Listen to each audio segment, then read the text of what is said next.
अस्सलाम वालेकुम। कैसे हैं आप सब लोग? उम्मीद करती हूँ आप सब लोग ठीक होंगे, खैरियत से होंगे। आज मैं आप लोगों को चाइनीज़ स्टाइल समोसों की फिलिंग कैसे तैयार करते हैं उसके लिए सबसे पहले मैंने एक पैन में ऑयल ले लिया। इसमें हम लोग डाल देंगे प्याज। प्याज को थोड़ा सा सॉफ्ट कर देंगे। उसके बाद चलेंगे नेक्स्ट स्टेप की तरफ। थोड़ा सा सॉफ्ट करते हैं, इसका कलर भी थोड़ा सा चेंज करते हैं। उसके बाद नेक्स्ट स्टेप की तरफ चलेंगे। माशाल्लाह से प्याज हमारे सॉफ्ट हो चुके हैं। अब हम इसमें डाल देंगे बॉईल किए हुए आलू। ठीक है, आप लोगों ने बॉईल किए हुए आलू ऐड कर देने हैं। इसके बाद इसमें डाल देनी है बॉईल की हुई चिकन।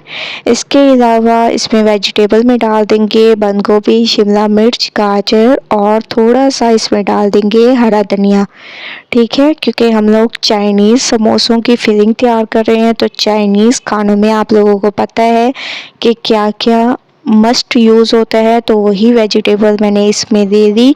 तो आप लोगों ने भी यही वेजिटेबल लेनी है। अच्छी तरह से आप लोगों ने इसको मिक्स करना है और जो जो सॉस हम लोग यूज़ करते हैं चाइनीज़ खानों में, वही चीज़ें हम लोग इसमें भी यूज़ करेंगे। ठीक है, माशाल्लाह से आप लोग देख रहे होंगे मैंने इसकी बहुत ज़बरदस्त तरीके से मिक्सिंग कर दी। अब हम इसमें डाल देंगे काली मिर्चें, हस्बे ज़ायका नमक, धनिया पाउडर और इसमें डाल देंगे लाल मिर्चों का पाउडर।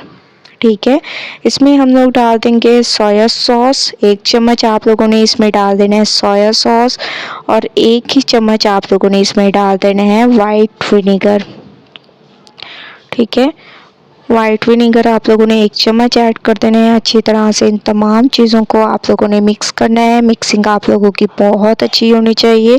बस आप लोगों ने इसकी मिक्सिंग करते रहना है और माशाल्लाह से ये हमारी फिलिंग बिल्कुल तैयार हो जाएगी। ठीक है, तो मैं इसकी ज़बरदस्त तरीके से मिक्सिंग करती हूँ, फिर मैं आप लोगों को इस दिखाती हूँ।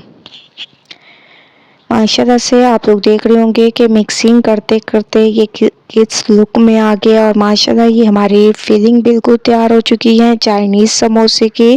तो इसको मैं निकालती हूँ, फिर आप लोगों को दिखाती हूँ। फिलिंग मैंने निकाली और आप लोग देख रहे होंगे कितनी ज़बरदस्त है। ट्राई ज़रूर करना है, फीडबैक ज़रूर दें। अल्लाह हाफिज़।